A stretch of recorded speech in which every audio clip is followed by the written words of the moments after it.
Nous avons du bois de chauffage partout en ce moment. Il y en a ici, ici, ici, ici, ici, mais notre principal problème, c'est qu'il a envahi notre hall d'entrée. Face à notre poêle à bois, il y a ce grand coin vide derrière la porte du salon, dont on n'a jamais su quoi faire. Vous voyez sûrement où je veux en venir. Construisons un meuble. Et ici, j'ai du MDF de 18 mm. Je ne veux pas que mon meuble ressemble à un meuble en kit. Donc, pour ce projet, je vais faire 6 choses qui rendront ce meuble différent, moins ennuyeux. La première chose est d'ajouter de la forme aux panneaux latéraux. Je vais choisir une forme effilée, plus inclinée en bas et plus étroite en haut. Après avoir mesuré et marqué, je suis prêt à découper les panneaux latéraux.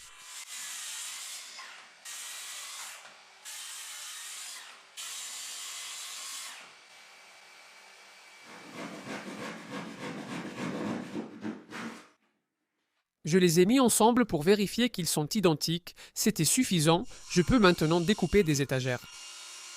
Ensuite, pour rendre ce meuble moins ennuyeux, j'ajouterai des accents en bois dur récupérés et des étagères ouvertes à latte. Ce bois vient d'anciens cadres de porte de garde-robe retirés de notre salle de bain il y a quelques années, et l'utilisation de bois récupéré, c'est le cœur de ma chaîne.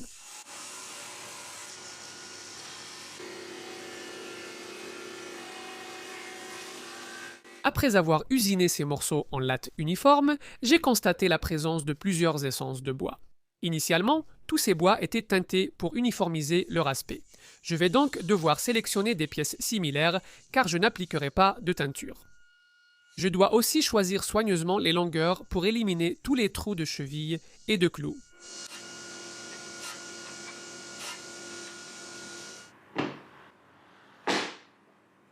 Je vais maintenant installer ma lame à rainurée plate de 6 mm sur la scie sur table pour pouvoir faire des feuillures aux extrémités des lattes. J'ai marqué l'endroit des assemblages avec un couteau pour l'aligner avec la lame de ma scie sur table.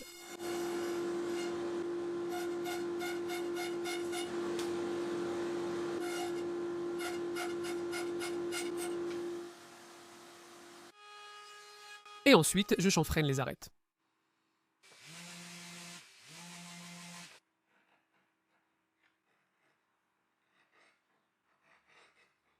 Et je peux commencer à coller ces étagères à latte ensemble. Les 3 étagères devront avoir une profondeur légèrement différente à cause de la forme évasée du meuble. Donc, l'étagère du bas aura 8 lattes, celle du milieu 7 et celle du haut 6. Une brosse à dents humide a été très utile pour retirer l'excès de colle. Heureusement, j'avais beaucoup de serre-joints, je ne voulais pas utiliser de clous. Je peux maintenant marquer pour l'assemblage. J'utiliserai des dominos et, en haut, là où ça se resserre, je me réfère au bord arrière des panneaux latéraux pour garantir que les étagères soient perpendiculaires à l'arrière.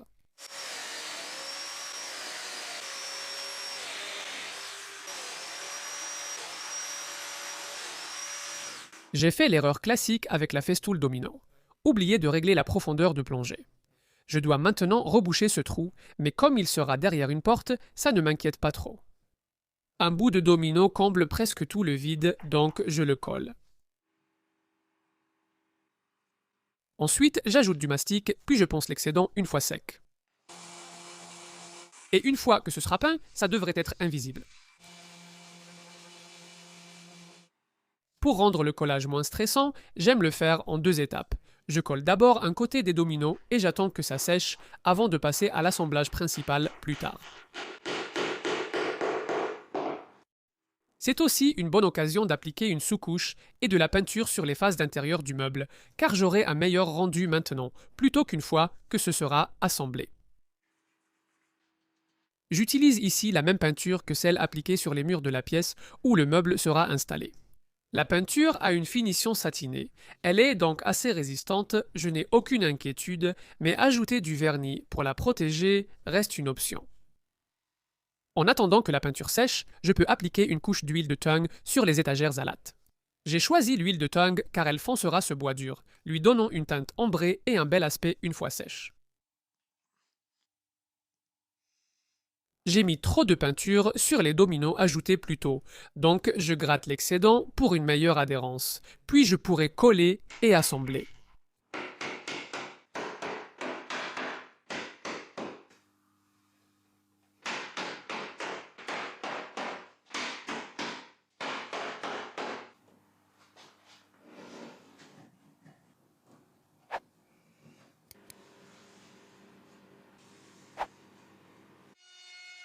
J'ajoute un gros quart de rang sur les bords extérieurs du meuble. Et voici un gros plan pour montrer à quel point les bords de ce MDF sont lisses une fois usinés, beaucoup moins fibreux que le MDF classique. Un léger ponçage suffit, puis c'est prêt pour l'après et la peinture. J'ai ensuite retourné le meuble afin de pouvoir faire une feuillure à l'arrière des parties qui formeront les placards, en haut et en bas. J'ai du MDF MR de 6-7 mm pour les panneaux arrière. Il suffit de reprendre les coins au ciseau pour les rendre carrés.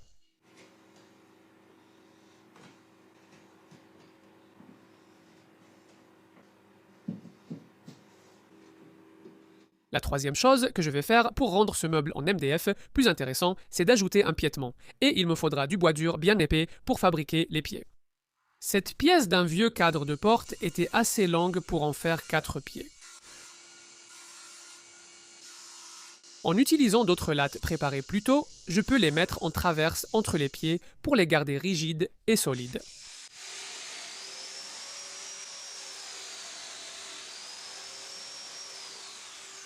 Je vais donner un effilement aux pieds pour plus d'élégance.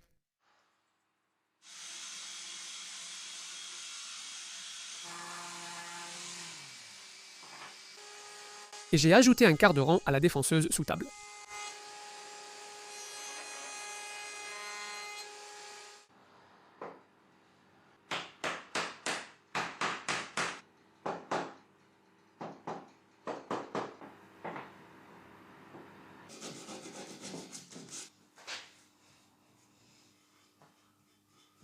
La quatrième chose que je vais faire pour rendre l'ensemble plus intéressant, c'est de fabriquer des portes d'armoire à panneaux, avec des chutes étroites de MDF. Non seulement c'est un excellent moyen d'utiliser ce qui pourrait être considéré comme des chutes, mais cela va aussi ajouter un autre élément intéressant.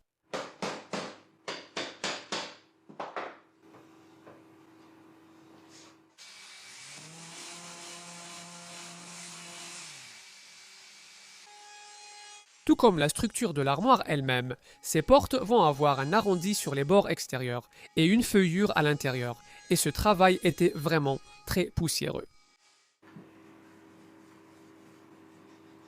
Je passe aussi une sous-couche sur l'extérieur de l'armoire, je l'égrène, puis je le peins. Ensuite, je vais installer le cadre des pieds, donc je perce des avant-trous que je veux fraiser pour que les vis soient cachées, puis j'ajoute un peu de colle et je peux le fixer au bas de l'armoire.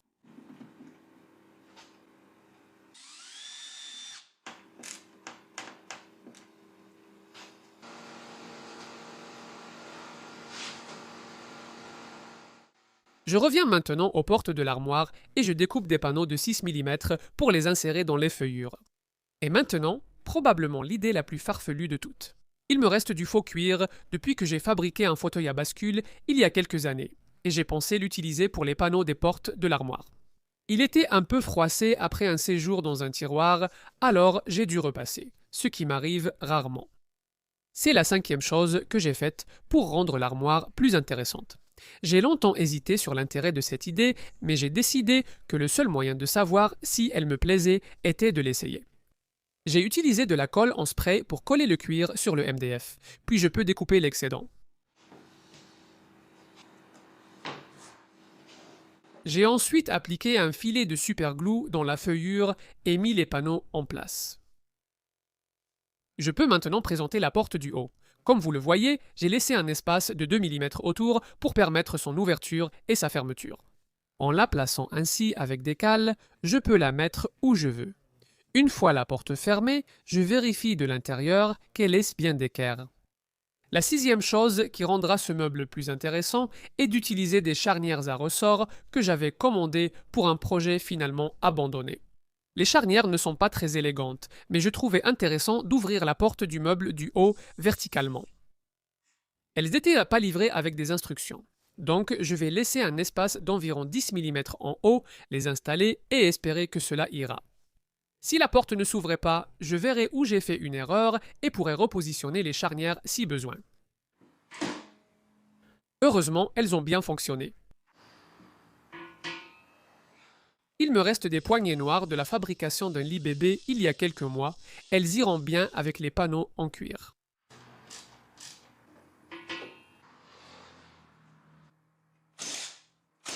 Je n'ai pas pu installer la porte de l'armoire du bas car les charnières sont arrivées en retard, mais j'ai quand même apporté l'armoire à l'intérieur et ajouterai la porte plus tard.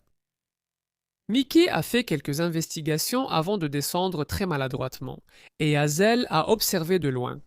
Vous vous rappelez sûrement que j'ai fabriqué 3 étagères à lattes, mais installé seulement 2, car la troisième devait simplement reposer sur l'armoire en MDF comme ceci. Je peux ensuite remplir le meuble de bois de chauffage. Et la raison de ce meuble du haut, c'est parce que nous voulions un endroit sûr pour ranger notre chalumeau, à l'abri de bébé Brown, qui va bientôt ramper et marcher partout.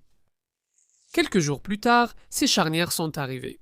Je mesure 22,5 mm pour percer le centre avec une mèche Forstner de 35 mm. Ce sont des charnières encastrées, donc la porte se place à l'intérieur du meuble, contrairement au type en applique le plus courant. Elle nécessitait un ajustement pour uniformiser les espaces autour de la porte.